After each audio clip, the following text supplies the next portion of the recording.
नमस्कार। साहित्यिकी कार्यक्रम में आपका स्वागत है। इस कार्यक्रम में आज हमारी चर्चा का विषय है पंत की परंपरा और हिंदी कविता, और इस परिचर्चा में भाग लेने के लिए हमारे साथ मौजूद हैं शिक्षाविद और उच्च शिक्षा की पूर्व निदेशक डॉक्टर सविता मोहन और वरिष्ठ साहित्यकार डॉक्टर विद्या सिंह। डॉक्टर सविता मोहन और डॉक्टर विद्या सिंह, आप दोनों का स्टूडियो में हार्दिक स्वागत है, अभिनंदन है। बहुत बहुत धन्यवाद। बहुत धन्यवाद। बातचीत की शुरुआत डॉक्टर सविता मोहन मैं आपसे करता हूँ, और आपसे मेरा पहला सवाल यही होगा कि सुमित्रा नंदन पंत को आप छायावाद का जो पूरा युग है उसमें आप उनका स्थान कहाँ पाते हैं? छायावाद अपने आप में इतिवृत्तात्मक कविता के बाद आया जी। इतिवृत्तात्मक कविता का मतलब मेरा है कि जो राष्ट्रवादिता के द्वारा प्रस्फुटित हुआ, छायावादी कविता का जो शुरुआत हुई उसका श्रेय कहीं ना कहीं रविन्द्रनाथ टैगोर को जाता है जी। बंगाल में रविन्द्रनाथ टैगोर ने कविता की एक ऐसी धारा को पैदा किया जो प्रकृति और मन के बीच की कविता थी जी। मन के अंदर जो भी दुख है, पीड़ा है, प्रेम है, संवेदना है, उसको प्रकृति के माध्यम से उन्होंने बाहर निकाला, और वो कविता में बहते बहते पूरे भारतवर्ष में एक पीढ़ी रविन्द्रनाथ टैगोर की भक्त हो गई जी। वही जो कविता की धारा थी वो हमारी हिंदी में मिली, और पंत प्रसाद निराला महादेवी ने उस रविन्द्रनाथ टैगोर के स्वच्छंदतावाद को कविता में लिया। हमारे यहाँ उस कविता को छायावाद कहा गया। छायावाद अपने आप में स्पष्टतः कोई वाद नहीं था, परंतु चूंकि आलोचकों ने कहा कि ऐसी कविता जिसमें कि अस्पष्टता हो, जो कठिन हो, जिसकी शब्दावली में संस्कृत तत्सम शब्दों का ज़्यादा बोलबाला हो, जो निरर्थक हो, माने प्रकृति का वर्णन कर रहे हैं या मन की रहस्यात्मक चेतना का वर्णन जो कविता कर रही हो, वो छायावाद है। छाया, उस रहस्य की छाया, वह एक तरह से उसकी कविता के अर्थ को स्पष्ट न करने वाली कविता के लिए छायावाद कहा गया। परंतु छायावाद अपने आप में इन तीनों आधार स्तंभों के कंधों पर चढ़ करके एक युग परिवर्तन का कारण बना जी। और पंत जी ने उसके सिरमौर रहे। पंत जी का जो कविता का दायरा है, उन्होंने बहुत सारी कविताएं लिखी, वो अलग अलग धाराओं में बहे। मार्क्सवाद में भी गए, वो अरविंद से भी प्रभावित हुए, वो गांधी जी से तो बहुत अधिक प्रभावित हुए, परंतु जो इसको मैं छायावाद तो एकदम से नहीं कह पाती, जो मन की उनकी कोमलता है, जो बचपन से उनके जीवन में आ गई थी, वो अंत तक बनी रही। यदि उसको आप छायावाद कहते हैं तो वो छायावादी कवियों में सबसे श्रेष्ठ कवि जी। डॉक्टर विद्या सिंह, जिस तरफ डॉक्टर सविता मोहन इशारा कर रही हैं कि छायावाद अपने आप में कोई वाद है भी नहीं जी। वो एक कविता का एक खास तरह की प्रवृत्ति है जिसको हमने बाद में छायावाद मान लिया है। पंत जी की कविताओं को जब हम पढ़ते हैं तो उसमें प्रकृति का जो चित्रण है, प्रकृति जिस तरह से हावी है, उससे उनको प्रकृति का चितेरा कवि भी कहते हैं।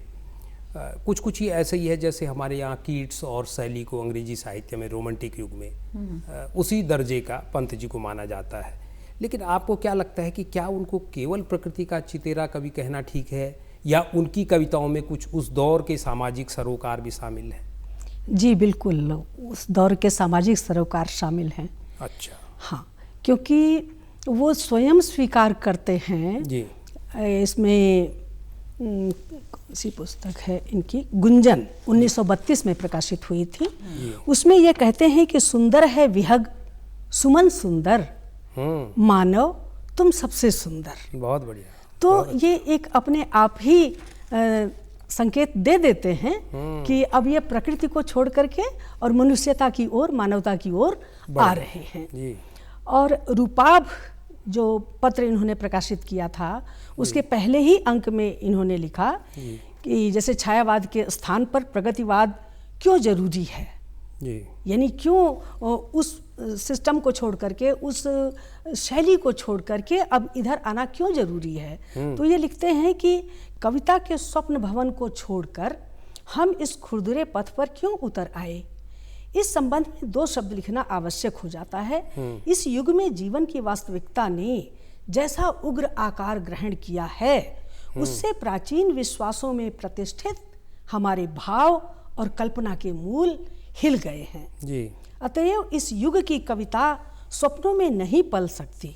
उसकी जड़ों को अपनी पोषण सामग्री ग्रहण करने के लिए कठोर धरती का आश्रय लेना पड़ रहा है। बहुत बड़ी बात है, तो बहुत महत्वपूर्ण अंश है। यदि ये जैसे सन 35-36 का समय है, जब आप उसमें भी देखते हैं कि प्रगतिशील संस्था स्थापित होती है और 1936 में उसका अधिवेशन होता है लखनऊ में, प्रेमचंद जी उसकी अध्यक्षता करते हैं, तो एक तरह से ये एक टर्निंग पॉइंट था कि बहुत हो गई कल्पना की बातें। हालांकि पंत जी में कल्पना बहुत ज़्यादा है और किसी समय पे ये कल्पना को ही सत्य माना करते थे, कल्पना के सत्य को सत्य मानते थे। इसका मैं बताऊं कहाँ से शुरुआत हुई। जी, एक जी। मैं थोड़ा सा जी, विद्या जी, को रोक बिल्कुल, रही हूँ। जरूर। पंत जी का बचपन माँ के बिना बीता।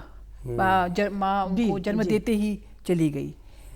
जैसे पुष्किन को उनकी दाई ने पाला, गोरकिन को उनकी दादी ने पाला, ठीक वैसे ही पंत को भी उनकी दादी ने पाला। क्या बात है। और पंत को जो प्रकृति मिली वो दादी के माध्यम से मिली। पंत को जो पौराणिक कथाएं मिली वो दादी से मिली। पंत को लोक कथाओं का जो स्वाद मिला वो दादी से मिला। पंत को जो कौसानी मिला, कौसानी के पहाड़ मिले, नदी मिली, हवा मिली, जलवायु मिली, दादी से मिली जी। तो जो दादी का प्रभाव है और कौसानी का प्रभाव है वो उनके अंत तक नहीं छूटा।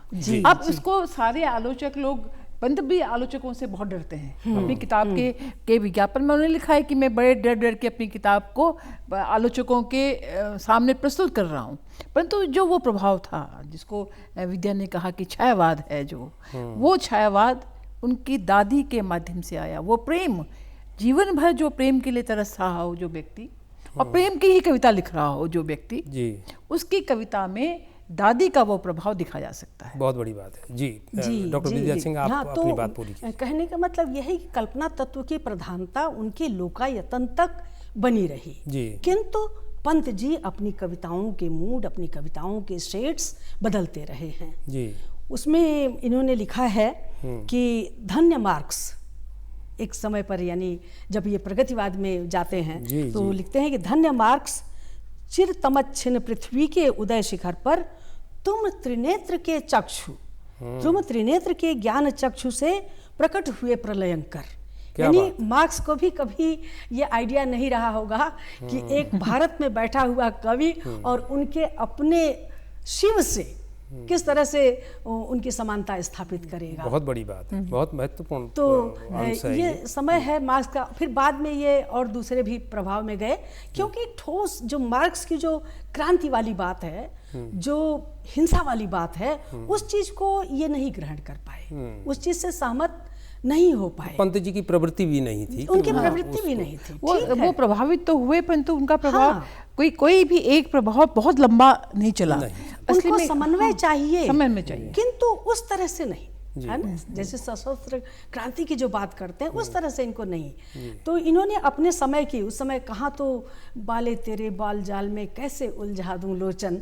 ये ठीक है कि उन पर पंत जी की कविताओं पर, जो उनकी उत्तरकाल की कविताएं हैं, उनमें कहीं ना कहीं मार्क्स का प्रभाव नज़र आता है। लेकिन ये भी ठीक है कि वो जो एक सशस्त्र क्रांति का मामला था उसमें पंत जी की प्रवृत्ति भी नहीं थी। मैं आपसे ये जानना चाह रहा हूँ कि आज हमारे चारों तरफ जो कविताएं हैं, आप पंत जी की जो परंपरा की कविताएं हैं उनको आज कहाँ पाते हैं, और अगर कुछ ऐसे कवि हैं तो उनका नाम उल्लेख अगर आप करना चाहें। अब पंत को लेकर के दो तरह की बातें कही जाती हैं जी। एक तो प्रकृति और दूसरा प्रेम जी। और कविता की के ईंधन यही हैं, किसी भी कविता के, चाहे वो जगूर जी लिख रहे हों, चाहे श्रीश मौर्य लिख रहे हों, या शंभुनाथ पांडे लिख रहे हों, या स्वाति मलकानी लिख रही हों, बिल्कुल आधुनिक कवियों का मैं जो आजकल लिख रहे हैं और बहुत चर्चित हैं उन कवियों का जिक्र कर रही हूँ। तो वहाँ भी प्रकृति है, यानी मनुष्य के अंदर जब भी प्रेम जागेगा या वो प्रेम की कविता लिखेगा तो उसको कैसे कहेगा, वो प्रकृति से कहेगा ना। यदि वो प्रकृति से कह रहा है, ऐसा तो नहीं कि वो कार से कहेगा, ट्रेन से कहेगा, एरोप्लेन से कहेगा, उसको माध्यम वो फूल को ही बनाएगा, हवा को ही बनाएगा, झंझावात को ही बनाएगा। इसका मतलब जहाँ जहाँ वो इनका जिक्र कर रहा है वहाँ वहाँ पंत उनके साथ मौजूद है, ऐसा नहीं है। यदि आप पंत को इस तरह से देखते हैं तो पंत इतने वो नहीं है कि वो आपके साथ वर्षा के साथ आपके पास आ जाए। पंत के अंदर जो मानवता है, पंत के अंदर जो आदमी को अपनी ओर बांध लेने की शक्ति है, वो यदि आज के किसी कविता में है तो इसका मतलब वो पंत को जान रहा है, पंत को पढ़ रहा है, पंत को समझ रहा है। पंतु आज की जो कविता है बहुत सारी, क्योंकि हमारा समाज उच्छृंखल हो गया है, उच्छृंखल तो नहीं कहना चाहिए मुझे, बहुत सारी परिवर्तनकारी चीज़ों से प्रभावित हम हो रहे हैं। इसलिए पंत जैसी गंभीर कविता, पंत जैसे शब्दानुशासन, पंत जैसे संस्कृत में शब्दों का प्रयोग हम नहीं कर पा रहे हैं। इसलिए मैं कह सकती हूँ, बिल्कुल निसंदेह मैं बिल्कुल दावे से कह सकती हूँ कि पंत उन कविताओं में कहीं नहीं है। जी, अगर शिल्प को ले तो पंत नहीं है, लेकिन अगर भाव को ले तो हर जगह होगा ही होगा पंत। जी, ये बहुत महत्वपूर्ण टिप्पणी है आपकी तरफ से जो आई है कि आजकल जो जिस कविता को हम पढ़ रहे हैं उसमें पंत भाव में तो मौजूद है, लेकिन शिल्प में नहीं है। और इसका एक जो कारण समझ में आता है वो ये भी है कि एक नई परंपरा, नई कविता की चल पड़ी है जिसमें छंद मुक्त कविता का ही कहीं कहीं मैं शिल्प में भी छायावाद देखती हूँ। मैं बिल्कुल पंत को तो नहीं कह सकती, वही शब्दावली, वही वो जैसे एक नकल करने की कोशिश होती है गीतों में जरूर दिखाई देते हैं इस तरह की चीजें। हम नए गीतकारों को सुनते हैं, सुनते क्या है, पढ़ते हैं। दो तरह के गीतकार हैं, एक तो मंच पे जो गा रहे हैं और एक जो लिख रहे हैं। जो लिखने वाले गीतकार हैं वो बहुत अच्छा लिख रहे हैं, उनमें पंत का वो प्रभाव है, जो वो जरूर पंत को पढ़ रहा है, ऐसा लगता है मुझे, है ना, क्योंकि वो उनके अंदर संस्कृत शब्दों का प्रयोग, छंद के शब्दों का प्रयोग, वो एक नई कल्पना को के द्वारा अपने आप को अभिव्यक्ति करने का कौशल जो पंत के यहाँ दिखाई देता है वो उनके पास है।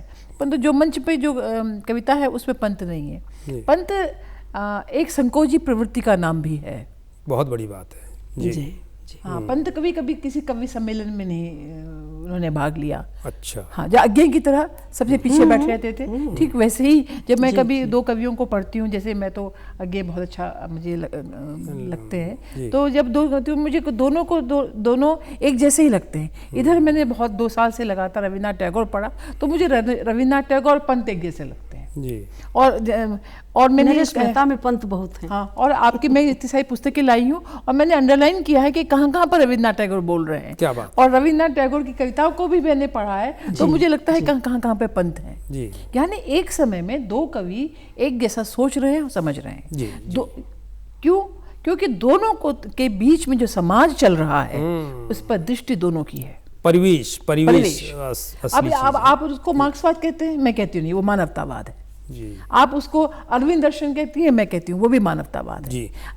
ये जो आप जिस तरफ आप इशारा कर रही हैं कि मानवतावाद और मार्क्सवाद, उसी सवाल को लेकर मैं डॉक्टर विद्या सिंह के पास जाने वाला हूँ कि जो सुमित्रानंद पंत की कविताएं हैं उनको कई आलोचक स्वांतः सुखाय की कविताएं भी कहते हैं कि आपको एक पेड़, एक फूल, एक पहाड़ बहुत सुंदर लगा, आपने उस पर कविता लिख दी, लेकिन उस कविता में आपके सामाजिक सरोकार कितने हैं? तो कुछ लोग आलोचक कहते हैं कि वो स्वांतः सुखाय कविताएं हैं। क्या आप इस दृष्टिकोण से सहमत हैं कि पंत जी की कविताओं में वो स्वांतः सुखाय वाला, अपने को खुद को तृप्त करने का भाव ज़्यादा है और सामाजिक सरोकार कम है? मैं ऐसा बिल्कुल भी नहीं मानती। ऐसा कोई कवि नहीं हो सकता मुकेश, ऐसा कोई नहीं हो सकता। क्योंकि ऐसा है, देखिए ये तो एक चलन है ना कि जब एक चीज़ बहुत ज़्यादा हो जाती है तो हम उससे थोड़ा हटके कहना चाहते हैं और थोड़ा हटके सुनना भी चाहते हैं। तो बात अगर मैं करूं मैथिली शरण गुप्त की कविताओं की, तो वो बाहरी सारे उसके विषय बाह्य हैं, उसमें इतिवृत्तात्मकता है। दिवस का हरिऔध को सुनिए, दिवस का अवसान समीप था, गगन था कुछ लोहित हो चला, तरु शिखा पर थी अवराजती, कमलिनी कुल वल्लभ की प्रभा। तो इतने विस्तार में अगर आपको कमलिनी कुलवल्लभ का अर्थ पता है, उसका अर्थ पता है, तो आपको कविता खोलने में कोई दिक्कत नहीं होगी जी। अब जब छायावाद आता है तो इसके विरुद्ध भी एक प्रेरणा होती है जी। कि भाई ये कोई शैली हुई। और दूसरी चीज कि वहां पर खड़ी बोली अभी व्यवस्थित हो रही है, बाकायदे स्थापित नहीं हुई है, क्योंकि भारतेंदु स्वयं ब्रज भाषा में लिखते हैं कविताएं। गद्य के लिए भले ही उन्होंने खड़ी बोली को अपना लिया, किंतु कविता तो ब्रज भाषा में लिखते हैं। महावीर प्रसाद द्विवेदी ने पहली बार खड़ी बोली को स्थापित किया, कविता में भी और गद्य में भी। इसके जस्ट बाद आपके मैथिली शरण गुप्त और हरियोध ये लोग आ जाते हैं। तो इनकी कविता में वो सुकुमारता नहीं है, वो लावण्य नहीं है, वो सौंदर्य नहीं है जी। तो इन चीजों को लेकर के छायावाद आया है। भाषा के बारे में मैं थोड़ा सा बोलूं जी, पंत की भाषा के बारे में 2 बार जी, कि उनके भाषा में तत्समता क्यों है, संस्कृत निष्ठ भाषा क्यों है जी। पंत जी कौसानी के रहने वाले थे, इसका मतलब पहाड़ी भाषा के पुत्र थे जी। और हमारी पहाड़ी में गढ़वाल में या कुमाऊं में 2 ही भाषा हैं जी, कुमाऊनी, हिंदी या संस्कृत जी। पंत जी के पिता गंगादत्त पंत अपने आप में संस्कृत के विद्वान थे, संस्कृत परिवेश था जी। ठीक है, वो बहुत दिनों तक कौसानी में रहे बचपन में, फिर अल्मोड़ा गए, यानी एक परिवेश से दूसरी एक सुंदर एक सांस्कृतिक नगरी अल्मोड़ा में गए। अल्मोड़ा से सीधे वाराणसी और प्रयाग गए, यानी एक दूसरा जो उनका स्थान बना वो फिर संस्कृत के मध्य के लोगों के बीच में बना जी। तो वो संस्कृत का जो वो है प्रभाव है वो उनसे छूटा नहीं है इस, और उन्हें कोई शब्दकोश लेकर के कविता लिखी हो ऐसा नहीं है जी। उनके उनके व्यवहार में, उनके परिवार में, उनके जीवन में वो शब्द हैं जी जी। इसलिए वो जैसे हम लोग कुमाऊनी बोलते हैं, तो कुमाऊनी का जन्म ही संस्कृत से हुआ है, हमारे गढ़वाली की तरह। तो इसलिए कोई उनके लिए कृत्रिम भाषा नहीं है, वो जी स्वाभाविक भाषा है। तो पंत की भाषा जिनको कठिन लगती है उनको ये बात स्मरण रखनी चाहिए कि वो उत्तराखंड के कवि हैं, उत्तराखंड की मातृभाषा संस्कृत है इसलिए जी जी जी जी। अपनी बात मैं पूरी करूं कि जैसे स्वांतः सुखाए वाली तो बात ही नहीं है, उनका अपना खुद उनका काव्य जीवन देखिए कितना उसमें बहुत विविधता है, कितनी विविधता है। तो ऐसा हम बिल्कुल भी नहीं कह सकते उनके बारे में। और दूसरे वो खुद जब एक मानक स्थापित करते हैं कि किसी कवि की कविता को आप किस तरह से जज करें, तब वो क्या लिखते हैं, लिखते हैं कि उत्तरा की भूमिका में वो लिखते हैं कि लेखक की कृतियों में विचार साम्य के बदले उसके मानसिक विकास की दिशा को अधिक महत्व देना चाहिए। बिल्कुल, क्योंकि लेखक एक सजीव अस्तित्व या चेतना है और वह भिन्न भिन्न समय पर अपने युग के स्पर्शों तथा संवेदनाओं से आंदोलित होता रहता है। बहुत बड़ी बात है। तो जो व्यक्ति स्वयं इतना चेतनाशील है वो कैसे इस चीज के लिए लिखेगा कि ये मैंने केवल कुछ आलोचकों का जो दृष्टिकोण रहा, खासकर उस दौर के आलोचकों, और उन पर तो ये आरोप लगाया जाता है कि बेपेंदी के लोटा की तरह से कि जरा सा झंझा लगी, जरा सा झोंका लगा और ये पलट गए। लेकिन मैं इसको संवेदनशीलता कहती हूँ क्या है जी। अज्ञे की तरह, रवीन्द्रनाथ टैगोर की तरह सुमित्रानंद पंत पे वो लोग ज्यादा बोले हैं जिन्होंने कि सुमित्रानंद को पढ़ा नहीं है। ये अजीब दुर्भाग्य। सुमित्रानंद पंत को, अज्ञे को और रवीन्द्रनाथ टैगोर को यदि संपूर्ण किसी ने पढ़ लिया है तो वो तो मुझे लगता है मौन हो जाएगा, क्योंकि उनका साहित्य इतना बृहद है, इतना कई कोणों में जाकर के वो जीवन को झांक करके फिर उस पर प्रकाश डालते हैं, अद्भुत है जी। और एक चीज जरा से मैं यहाँ और कहना चाहूंगी कि यदि किसी साहित्यकार की 2 विधाएं हैं, यानी वो गद्य में भी लिखता है, पद्य में भी लिखता है, तो उसे मुकम्मल करके समझना चाहिए जी, है ना। जैसे महादेवी को लीजिए तो कहते हैं कि मैं नीर भरी बदली, यही उनका सच नहीं है, सच नहीं है। अंधेरे के उर में उजाले की चाह, ये उनका सच। क्या बात। तो श्रृंखला की कड़िया में जो बातें वो लिखती हैं वो अपनी कविताओं में नहीं लिखती हैं। नरेश मेहता का उदाहरण ले लीजिए, कविताएं एकदम उनकी जैसे पंत को काफी आत्मसात किया है उन्होंने, और इसी तरह से उनके अंदर तत्सम शब्दावली की प्रचुरता है, और धरती को कहीं से छुओ एक ऋचा की प्रतीति होती है, देवदारुओं की देह यष्टि क्या उपनिषदीय नहीं लगती। तो इस तरह से कविता को बड़े उच्च धरातल पर स्थापित करते हैं, किंतु गद्य में अपना वही विषाद है, दुख है, आंसू है, सच्चाई है समाज की, ठीक महादेवी की तरह। डॉक्टर सविता मोहन के पास मैं विद्या सिंह जी, अगर आपकी बात पूरी हो गई है तो मैं इस सवाल के साथ जरूर जाऊंगा कि जब आप भाषा संस्थान और हिंदी अकादमी में बतौर निदेशक काम कर रही थी, तो उस दरमियान वहाँ पर कोसानी, जहाँ सुमित्रानंद पंत जी का जन्म स्थल है, वहाँ पर आपने कुछ कार्यक्रम भी आयोजित किए थे। आज कौसानी की क्या स्थिति है, और जैसे इतना महान कवि उस कौसानी से पैदा हुआ है, तो क्या कौसानी के लोग। आप मेरी दुखती रग पर हाथ रख रहे हैं जी, इसीलिए मैंने ये सवाल आपसे पूछा। असली में भाषा संस्थान हिंदी अकादमी की स्थापना इसीलिए उत्तराखंड में हुई थी कि उत्तराखंड की भूमि उर्वरा भूमि है जी। पूरे भारतवर्ष की को साहित्यिक गति देने का एक बहुत बड़ा कार्य उत्तराखंड की धरती ने किया है। निश्चित रूप से महान कवि और महान लेखक यहीं पैदा हुए हैं, परंतु पूरा विश्व जिसको जानता है उसको हम उत्तराखंड के लोग ही नहीं पहचानते। ये अच्छी बात है कि सुमित्रानंद पंत के उस घर को अब एक संग्रहालय बना दिया गया है। मैं तो अभी कुछ ही दिन पहले वहाँ से कौसानी से आई हूँ। कौसानी अपने आप में बहुत सुंदर है। वहाँ रविन्द्रनाथ टैगोर गए थे, वहाँ गांधी जी रहे, नास्ता, उन्होंने गीता का अनुवाद वहीं किया, और सुमित्रानंद पंत की तो वो धरती है। परंतु चूंकि हो क्या रहा है कि हम किसी जगह की महत्व पर्यटन की दृष्टि से करने लगे हैं, और पर्यटन जहाँ जा रहा है वो सुमित्रानंद पंत को नहीं जान रहा है, वो रविन्द्रनाथ टैगोर को नहीं जान रहा है, वो गांधी जी को भी नहीं जान रहा है। वो तो सिर्फ पर्यटन करता है, उगते हुए सूरज को देखता है वहाँ पर, एक कॉफ़ी पीता है और फिर वापस चला जाता है अपनी बहुत सारी गंदगी को वहाँ पे छोड़कर। इसीलिए ये सवाल मैंने आपसे दूसरा एक बात है, और कितनी बुरी स्थिति है हमारे यहाँ। पीताम्बर बर्थवाल हुए, हिंदी के पहले डिलीट हुए, उनके भवन का आप स्थिति देखिए जी। कहाँ पर है वो? दोगड्डा से ऊपर, दोगड्डा से। हाँ, चंद्रकुमार बर्थवाल का देख लीजिए जी। हमारे बहुत सारे शिव प्रसाद डबराल जी का देख लीजिए। कोई आज शिव प्रसाद डबराल जी को कोई नाम नहीं लेता, जबकि उत्तराखंड को जानने के लिए उनके इतिहास को पढ़ना पहले बहुत जरूरी है। ऋषि तुल्य व्यक्ति थे, उनका कोई नाम नहीं है जी जी। तो ये इस राज्य का दुर्भाग्य है जी।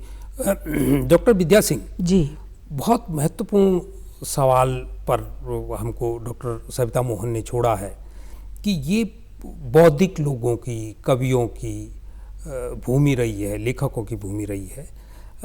क्या वजह है हमारी, खासकर ये उत्तराखंड की ही स्थिति नहीं कही जा सकती, पूरी हिंदी पट्टी में हमारे जो लेखक हैं, साहित्यकार हैं, उनको लेकर एक उपेक्षा का भाव देखा जाता है। क्या वजह है कि ऐसा है, और इसको हम कैसे कुछ ठीक कर सकते हैं कि लेखक पहचाने जाएं? कम से कम वो इलाका, जो कौसानी की मैं आपसे बात कर रहा हूँ, जहाँ का वो लेखक है, प्रेमचंद के बारे में यही हम वहाँ उनके इलाके में सुनते हैं। क्या वजह है हिंदी पट्टी इतनी उपेक्षित क्यों रखती है अपने लेखकों को?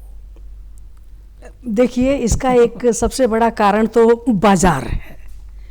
जो करने में आपको लाभ मिलेगा है ना, सरकार उसको फौरन कर देगी जी। तो मैं इसको शासन की भी थोड़ी सी विद्या यहाँ पर ये भी है कि हिंदी के कवियों की, लेखकों की स्थिति को सुधारने में हम हिंदी वाले कितना प्रयत्न कर रहे हैं। ये असली सवाल भी तो देखना चाहिए। नहीं, इसमें प्रयत्न बहुत है। भाषा संस्थान या हिंदी अकादमी है उत्तराखंड की, हम सब मिलकर के कब गए हैं मंत्री महोदय के पास कि भाई इसकी स्थिति को सुधारे? हमें से कोई नहीं गया ना, और हम पीछे बैठ कर के कहते हैं अरे कुछ नहीं हो रहा है, कुछ नहीं हो रहा है।